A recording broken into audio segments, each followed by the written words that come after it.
I was told by the owner that you can have up to 3 dogs without having to have license or permit and that kind of thing.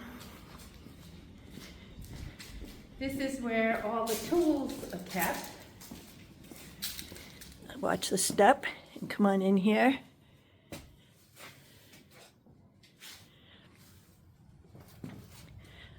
Tractor not included. And you'll notice up here, the steel beams that support, these run straight through and support the upstairs unit. They're 2 feet.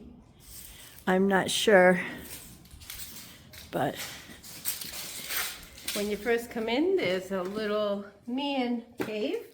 yep, this Has could be easily converted into a little in-law apartment type thing. And if you walk straight through, these are the indoor kennels, and these are heated, I do believe, Yes, right? the heat's right